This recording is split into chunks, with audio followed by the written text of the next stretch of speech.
Olá, sejam todos muito bem-vindos. Nós vamos ouvir agora um louvor, vamos louvar juntos e a seguir vamos ouvir uma palavra abençoadora.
Jesus, ao Rei, toda a glória, toda a glória.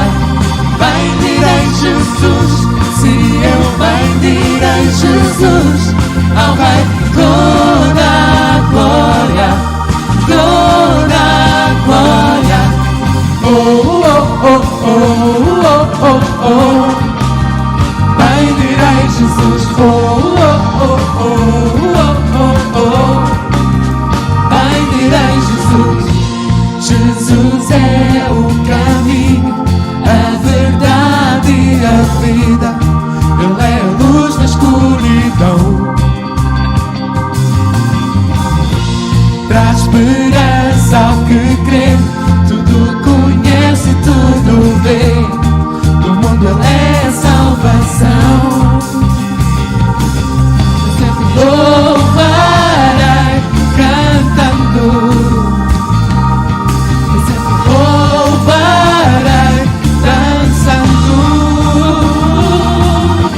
Bendirei Jesus, sim, eu bendirei Jesus, ao Rei, toda a glória, toda a glória.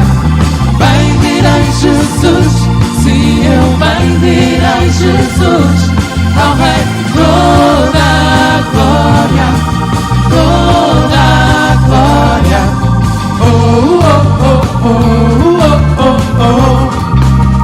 Bendirei Jesus. Oh, oh, oh, oh, oh, oh. Bendirei Jesus. Oh, oh, oh, oh, oh, oh. Bendirei Jesus. Oh, oh, oh, oh, oh, oh. Bendirei Jesus.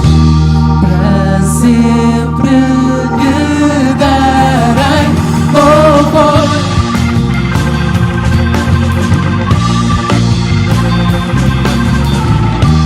Para sempre lhe darei louvor.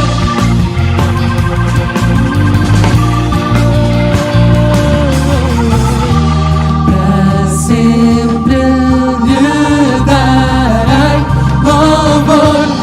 Para sempre, para sempre, para sempre, oh. Para sempre lhe darei louvor.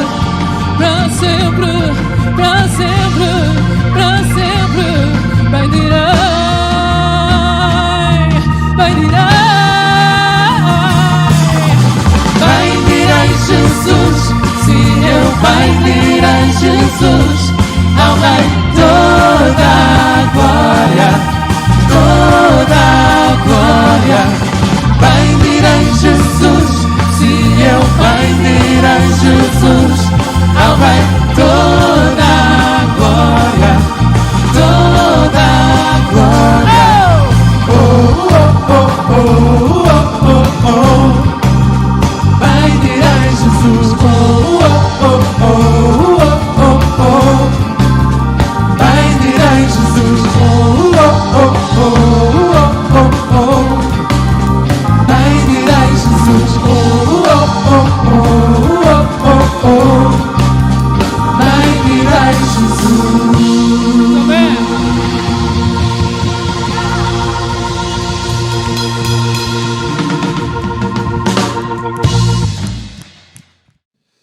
Boa noite, meus irmãos, novamente convosco, aqui no Pulsado Coração, para concluirmos a nossa reflexão acerca de um homem nas mãos de Deus, que na sexta-feira passada, com certeza ouviram, e hoje quero mesmo finalizar este pensamento. Só fazer uma breve recapitulação deste assunto. A leitura bíblica que nós lemos em Lucas capítulo 3, verso 1 a 14, e os irmãos poderão fazer esta leitura nas vossas casas. E comecei por vos dizer, como ponto principal, que um homem barra mulher, falámos nisto, um homem nas mãos de Deus tem uma missão. E respondi à pergunta, porquê é que Deus usou este homem? Disse que Deus usou este homem porque não era um caniço balançado pelo vento, isto fala de firmeza e convicções, porque era uma lâmpada que ardia e alumiava, ou seja, orientava o caminho. Terceiro, porque não era um eco, mas uma voz, ele trouxe uma mensagem objetiva de Deus. Quarto, porque era um homem humilde. Quinto, porque era corajoso. E sexto, porque era um homem cheio do Espírito Santo. Hoje eu quero responder a outra pergunta, que é a seguinte: como é que Deus usou João Batista? E, em primeiro lugar, quero-vos dizer que Deus usou este homem para aterrar vales. E o texto é Lucas capítulo 3, verso 5, que contém aqui os pontos que nós iremos já de seguida dissecar. Diz Lucas 3, 5, todo o vale será aterrado e nivelados todos os montes e outeiros, os caminhos tortuosos serão retificados e os escabrosos aplanados. A expressão os vales falam de depressões e depressões entre montanhas, com certeza, e nestes abismos ou estas depressões, transportando para os nossos dias ou para a nossa realidade ou para a igreja que somos nós, fala de impureza, fala de desânimo, fala de comodismo, fala de mundanismo, de racionalismo, fala de tantas coisas depressivas que afetam a vida do crente, a vida do cristão. E João veio, na verdade, para isto, na vida de Israel, João veio, como diz o texto, veio aterrar, veio colocar por baixo, ou debaixo, um aterro, estas coisas que afetam a nossa vida espiritual. Os vales também são a separação entre montanhas, entre locais mais elevados.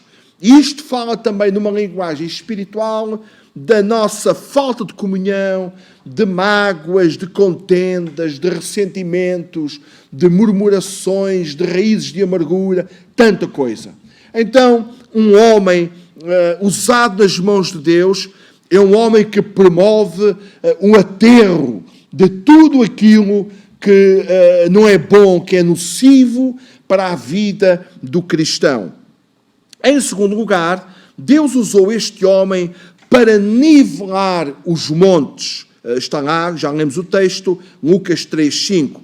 Montes aqui representa a soberba humana. O orgulho são montanhas que impede o mover de Deus. Estou a recordar-me de Nabucodonosor, que foi comer erva como os bois por causa da soberba, por causa do seu orgulho. Estou-me a recordar de Herodes, que foi comido por vermes por causa do seu orgulho, da sua vaidade, etc. Ou seja, tudo aquilo que é soberba, que é orgulho na vida do homem, deve ser, como diz o texto, deve ser nivelado, deve ser retirado, não é? Deus não quer de modo nenhum que a altivez possa fazer parte da nossa vida. Ele diz que abate os soberbos, mas os humildes ele engrandece. A incredulidade, qual montanha que nos afasta das bênçãos de Deus, tem que ser nivelada também. Portanto, tudo isto está bem presente na vida de João Batista, uma nação que durante 400 anos não ouviu Deus falar. Muita coisa que vamos ver mais à frente vieram ou eles promoveram no sentido de se afastarem de Deus, de se afastarem das promessas de Deus, e João Batista veio para colocar tudo isto no seu devido lugar. Terceiro, como é que Deus usou este homem? Deus usou este homem para endireitar os caminhos tortos. Caminho torto fala de duplicidade, fala de hipocrisia, fala de desonestidade. E muitas pessoas são impedimentos para a manifestação de Deus porque têm uma vida dupla. Meus irmãos, o Senhor, ele volta a frisar isto, o Senhor não pede de nós perfeição, nós não somos perfeitos, mas que nós tenhamos a consciência das nossas limitações e do que agrada e desagrada a Deus. E nós não podemos, de maneira nenhuma, carregar no nosso dia-a-dia uma vida, um tatear entre dois pensamentos, o não sermos frio nem sermos quente.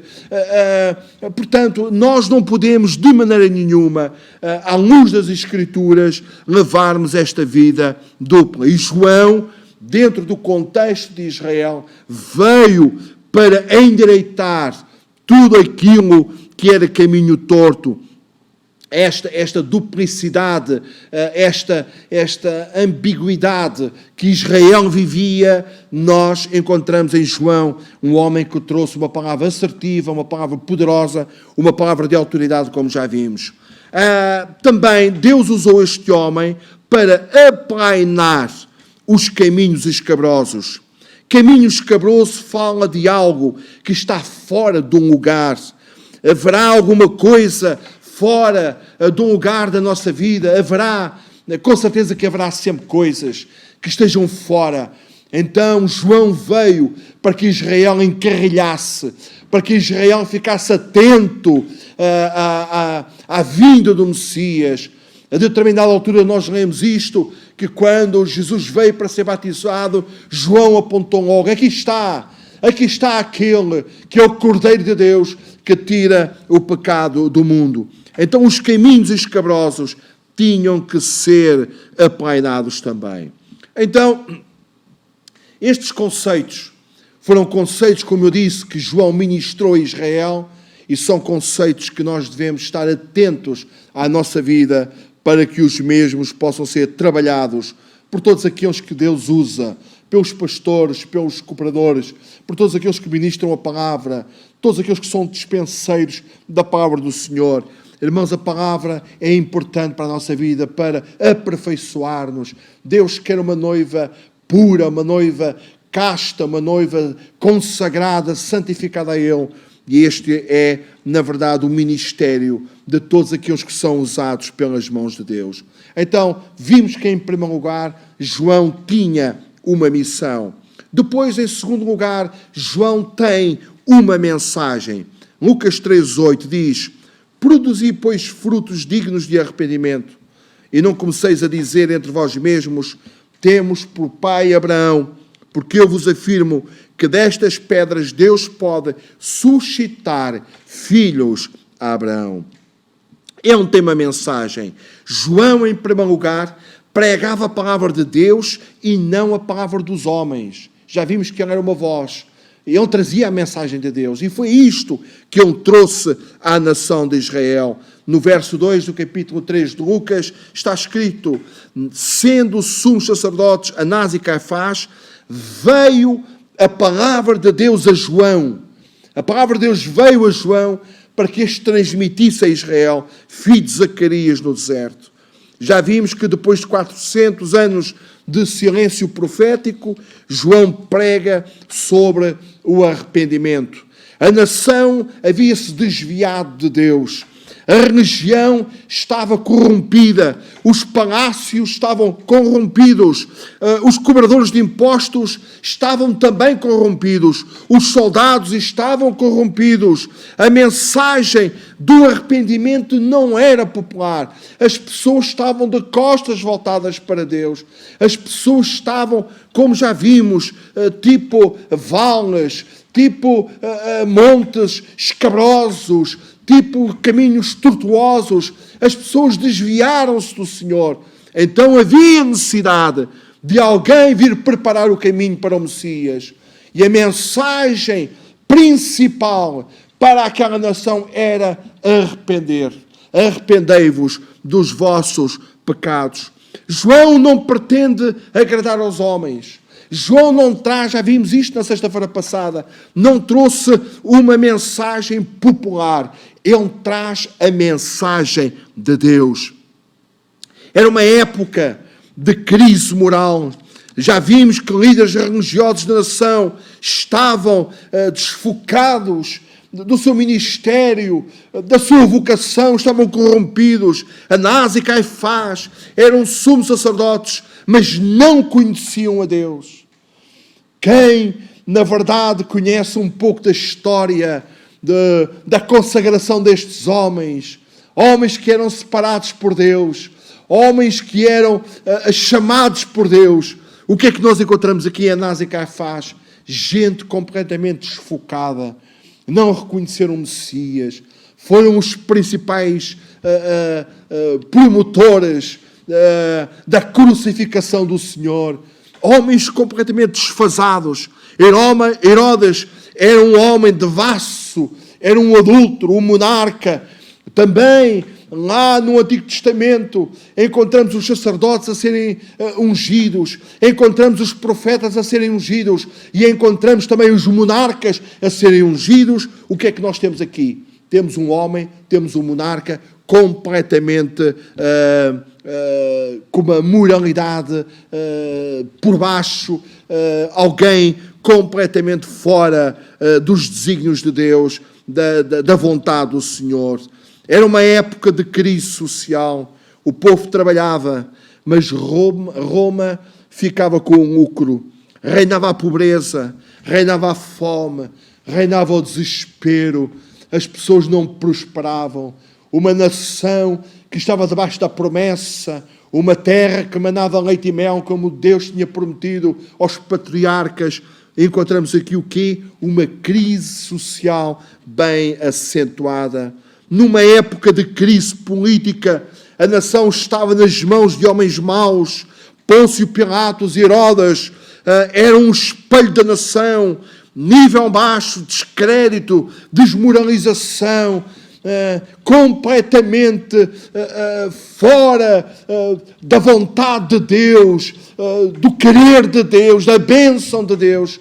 Gente que não tinha testemunho, gente que liderava a nação, mas eram corruptos, eram imorais, eram gente austera, gente com, politicamente falando, de uma forma muito repreensível. Era uma época também de crise espiritual. O povo era religioso, mas não era convertido. Não produziam frutos dignos de arrependimento.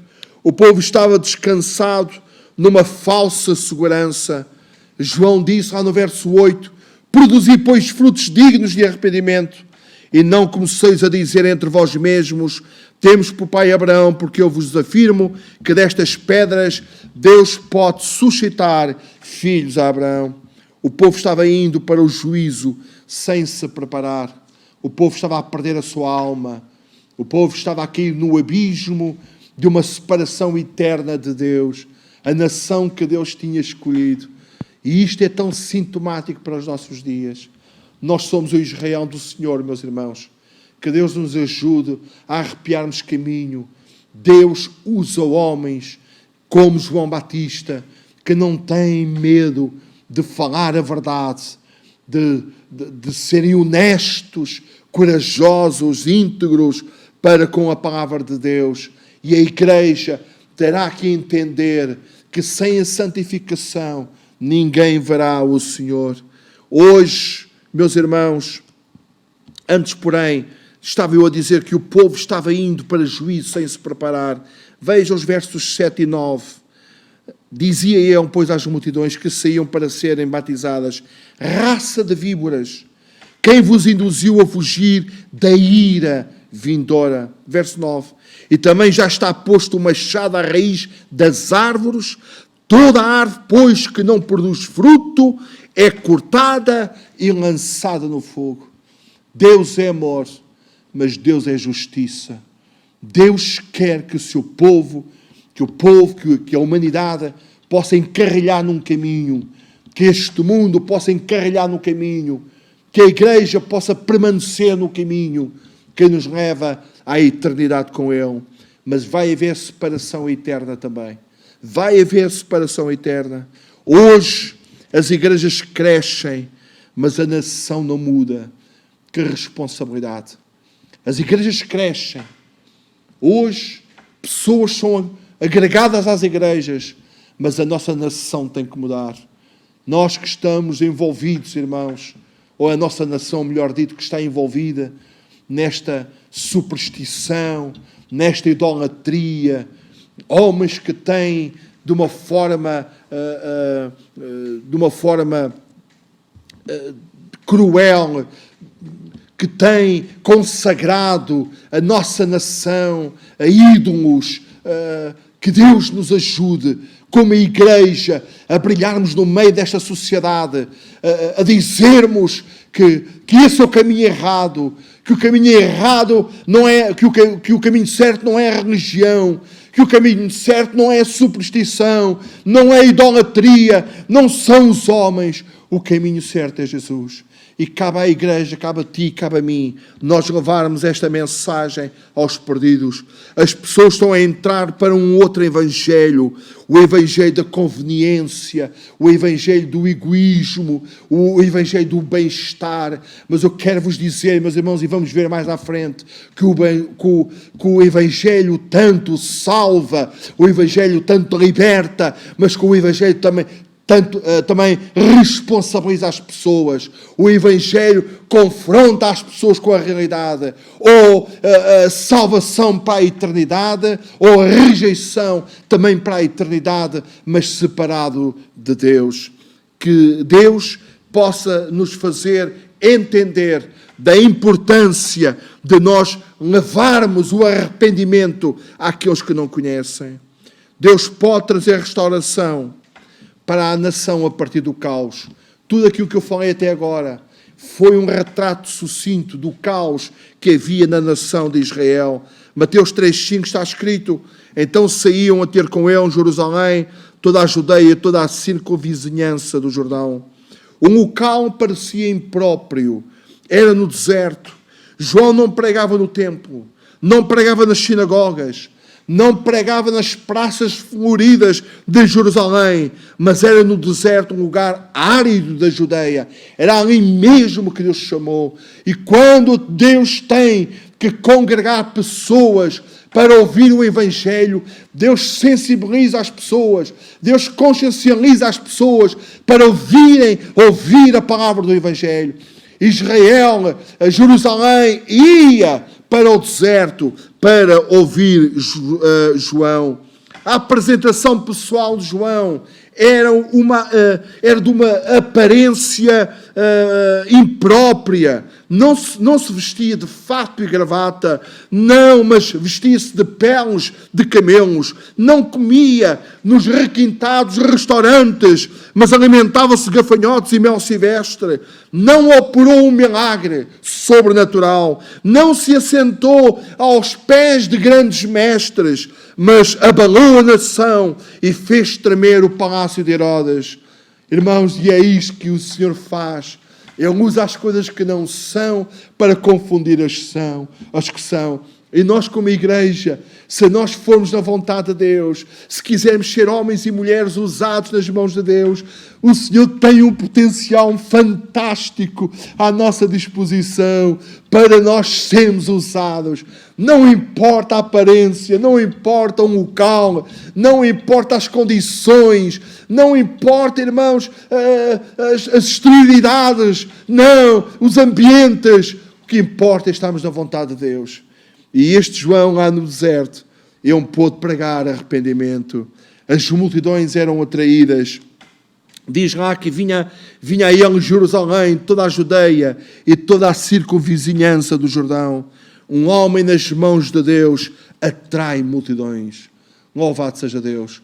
Um homem nas mãos de Deus atrai multidões. Eu lembro-me, irmãos, que no dia de Pentecostes as pessoas foram atraídas por causa de um barulho espiritual, uma celebração no mover de Deus, e as pessoas concorreram para aquele lugar. Que isto aconteça nos nossos dias. Eu oro que isto aconteça na minha vida, que as pessoas sejam atraídas através do meu viver, através da mensagem, através, irmãos, das nossas celebrações, do ambiente espiritual. Que Deus nos ajude. Então, meus irmãos, entendamos que Deus pode trazer restauração para a nação a partir de um caos. As pessoas que Ele chama ao arrependimento revelam a sua ousadia espiritual.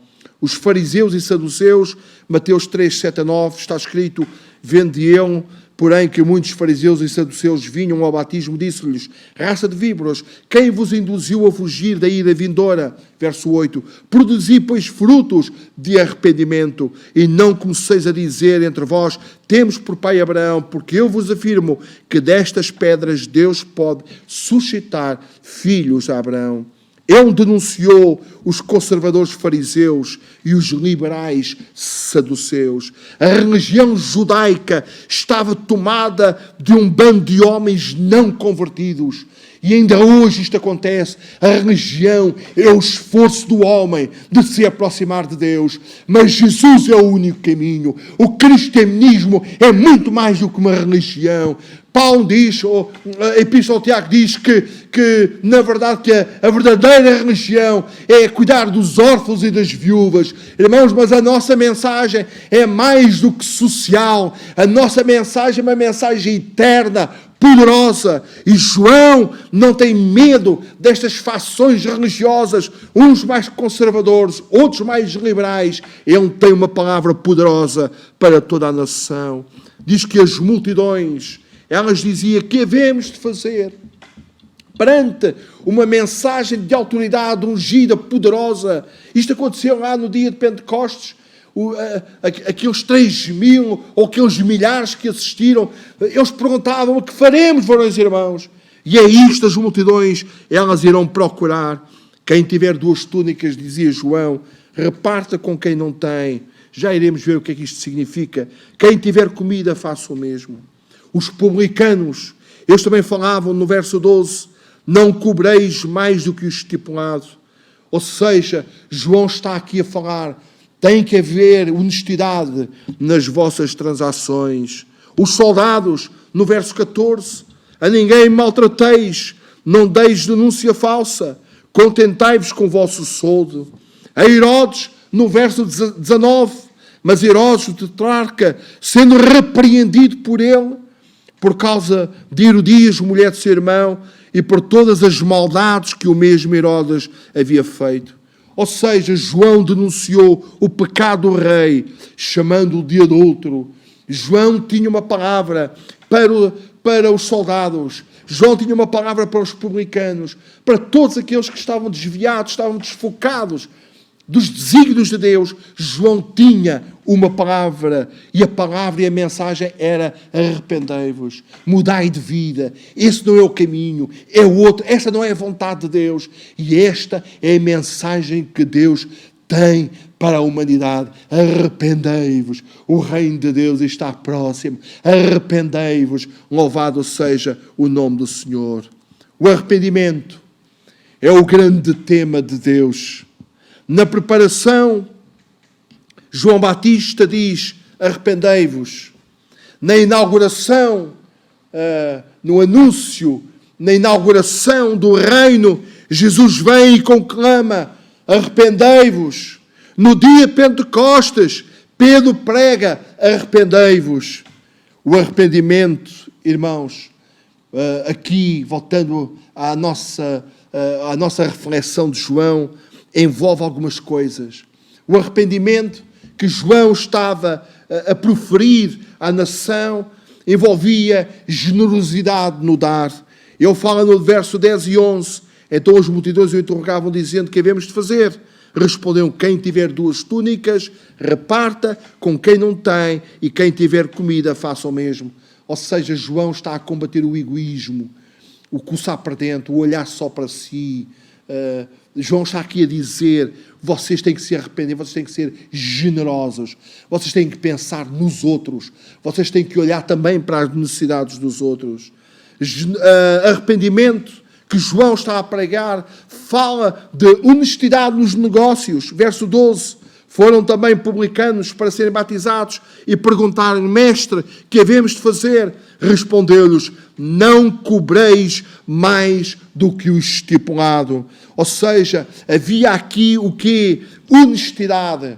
Estes homens que recebiam o tributo dos povos para ser canalizado para Roma, muitos deles recebiam a mais. Muitos deles enriqueciam de uma forma ilícita. E João está a pregar honestidade. Arrependei-vos. Esse não é o caminho. Sejam honestos. Sejam coerentes. Não cobrem mais do que aquilo que está estipulado.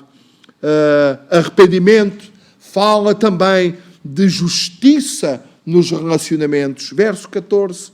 Também soldados lhe perguntaram: e nós que faremos? E ele lhes disse: a ninguém maltrateis, não deis denúncia falsa, contentai-vos com o vosso soldo.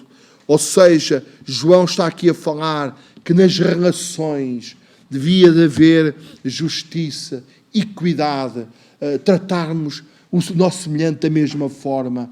Aquilo que quereis que os homens vos façam, fazei vós. Amai a Deus em primeiro lugar e ao próximo como a ti mesmo. Considera o outro superior a ti mesmo. Honestidade, irmãos, justiça nos relacionamentos, integridade na palavra, na ausência da ganância. João fala de arrependimento abrangendo estas áreas todas. Para finalizar, vimos, em primeiro lugar, que um homem usado por Deus ou nas mãos de Deus é um homem que tem uma missão. Vimos já hoje que um homem usado nas mãos de Deus é um homem que tem uma mensagem. Acabei de refletir que esta mensagem, o tema principal é arrependimento. E em terceiro lugar, para concluirmos, um homem, uma mulher, usada nas mãos de Deus, tem convicções. Verso 9 do capítulo 3 de Lucas. E também já está posto o machado à raiz das árvores. Toda a árvore, pois, que não produz fruto, é cortada e lançada num fogo. A mensagem de Deus, como vimos, é arrependimento para a vida. Arrependimento para a vontade de Deus. Isto é vida. O Senhor dará a vida. Mas também um não arrependimento. As pessoas permanecerem no seu caminho leva à morte. E isto, irmãos, é muito significativo naquilo que vamos ouvir. A mensagem do Evangelho, ela traz salvação, mas também traz responsabilização e pode trazer condenação. Irmãos, a aceitação da mensagem do Evangelho produz vida, mas a rejeição à mensagem do Evangelho gera a morte, como sabemos pela palavra. Diz lá algumas expressões que os irmãos conhecem nos Evangelhos. O ímpio não permanecerá na congregação do justo.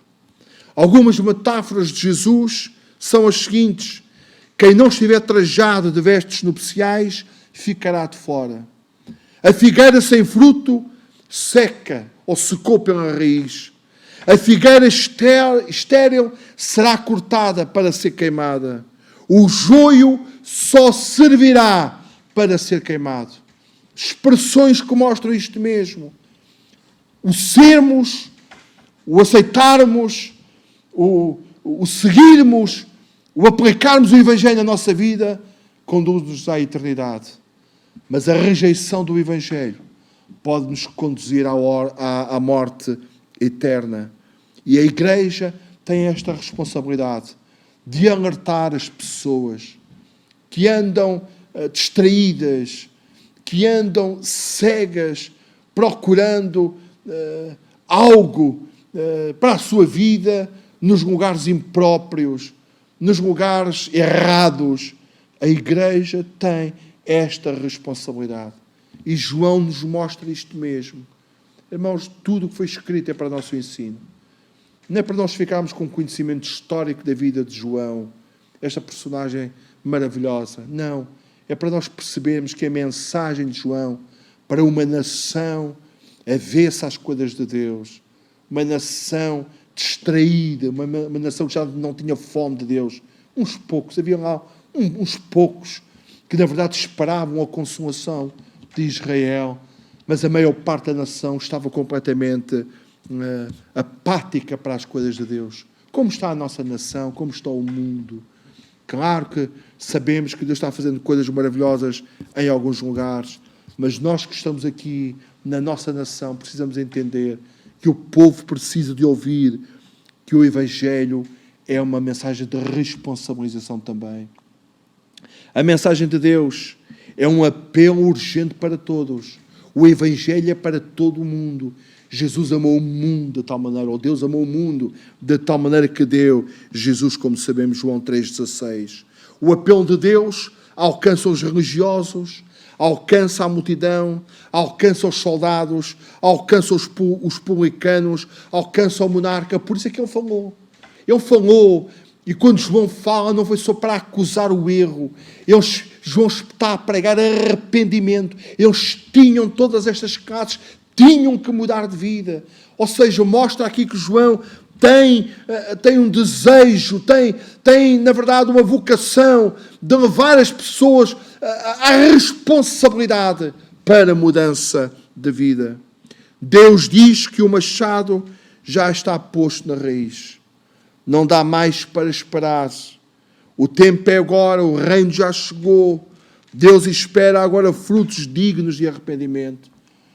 E todos nós sabemos que esta semana, esta notícia desta jovem partiu para a eternidade com 21 anos de idade. Eu sei muito bem, irmãos, nós lá em casa refletimos muito sobre isso, porque no dia 23 de dezembro deste mês fará anos que Deus chamou para a sua presença o meu irmão com 17 anos de idade, também num acidente com um automóvel. E sabemos perfeitamente a dor. Mas eu trago-vos este assunto aqui para percebermos que a nossa vida, que a vida das pessoas não está na nossa posse. Nós estamos aqui pela vontade de Deus e pelo querer de Deus. Deus chama quando quer. Isto não é um tema, irmãos, para amanhã. Isto não é um tema para nós ouvirmos e ficarmos. Não, isto é um tema para nós refletirmos diante de Deus. Temos que ter esta responsabilização, esta responsabilidade de anunciar o Evangelho, de levar as pessoas, a apelar às pessoas. Irmãos, aproveitarmos as oportunidades para levarmos pessoas a Jesus, porque esta é a nossa responsabilidade. Jesus quer que todo mundo se salve. Jesus quer que todo mundo conheça, porque o tempo das pessoas pode estar próximo. A mensagem de Deus mostra o juízo inevitável para quem deixa de arrepender-se. No tempo de João era de profunda crise espiritual, como já vimos. Os próprios líderes eram homens não regenerados. Eles não tinham nada para ensinar porque eles não viviam. A multidão estava perdida. Havia crise nos políticos, como já vimos, nos comerciantes, nos soldados. João diz que a ira vindoura chegará. Então o caminho certo era o arrependimento. Vocês não podem continuar com essas atitudes. Vocês não podem continuar com essas posturas. Vocês não podem continuar o que estão a fazer. Vocês têm que se arrepender. Vocês têm que ser batizados, um batismo de arrependimento, uma confissão de arrependimento. O Mestre vem aí, Ele vai trazer um machado, Ele vai cortar, e toda a árvore que não vai dar fruto vai ser lançada fora. Que Deus nos ajude.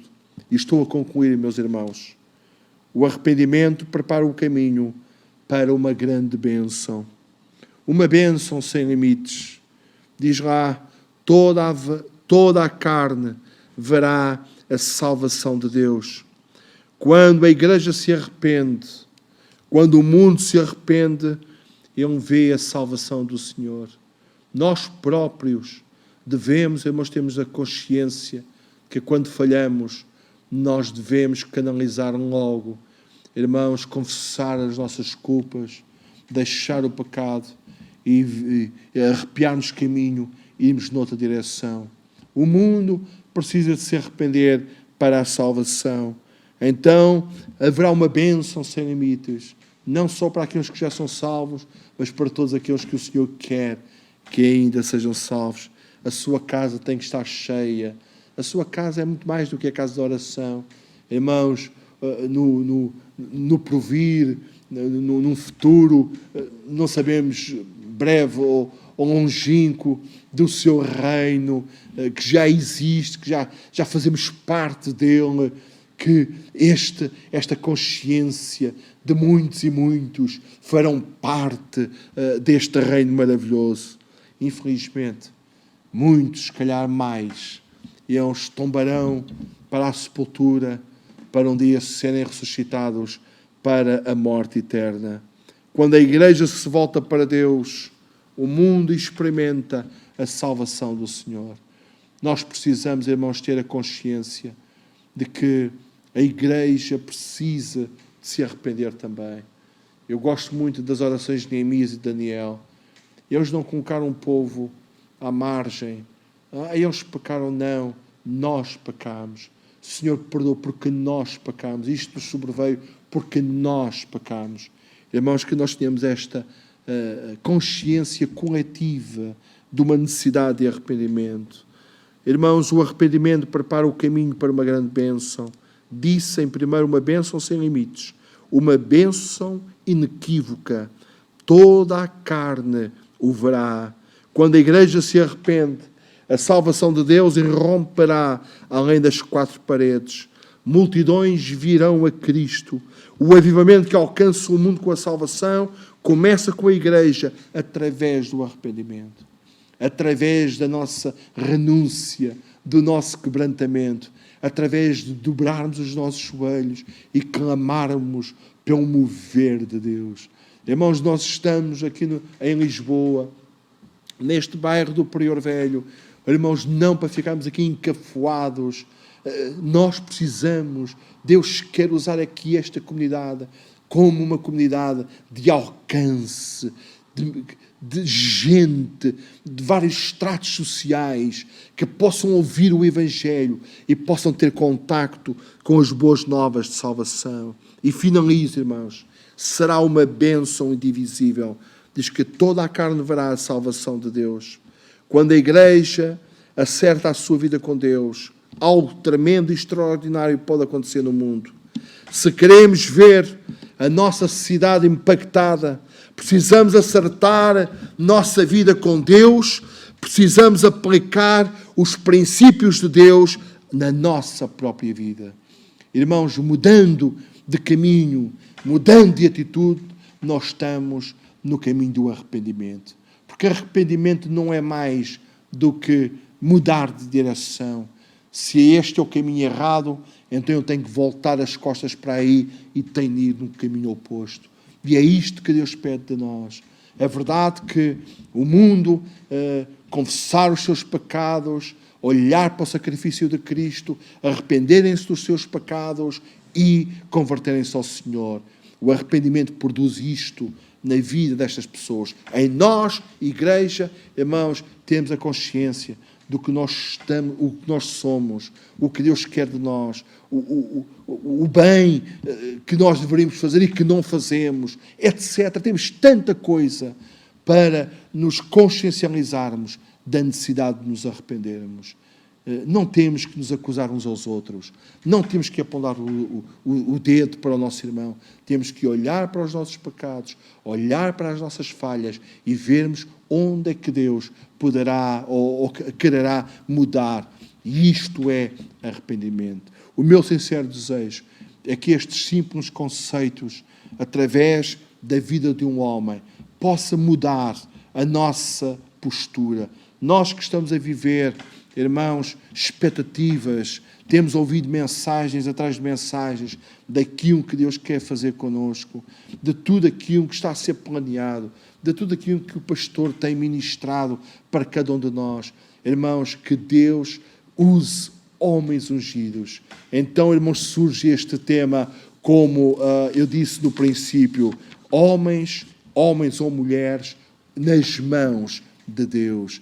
Homens ou mulheres nas mãos de Deus podem revolucionar uma cidade, podem revolucionar o mundo, podem revolucionar seja quem for, a nossa vizinhança, seja quem for, que nós sejamos estes homens e que nós sejamos estas mulheres. Esta é a minha oração para ti e para mim, que Deus ricamente te abençoe. No próximo domingo, como sabeis, estaremos novamente juntos para ouvirmos a palavra do Senhor. Venham, edifiquem a vossa vida e deixem-se usar nas mãos do Senhor. Que Deus ricamente vos abençoe e muito obrigado pela vossa atenção. Obrigado. Que palavra tão abençoadora! Vamos abrir agora as nossas Bíblias em 2 Coríntios 9:7, que diz assim: cada um dê conforme determinou em seu coração, não com pesar ou por obrigação, pois Deus ama a quem dá com alegria. Vamos ofertar ao Senhor. E até domingo!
Jesus é o caminho, a verdade e a vida.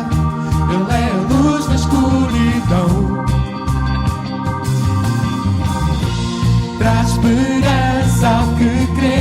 Tudo conhece, tudo vê. Do mundo ele é a salvação. Sempre louvarei cantando. Sempre louvarei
tudo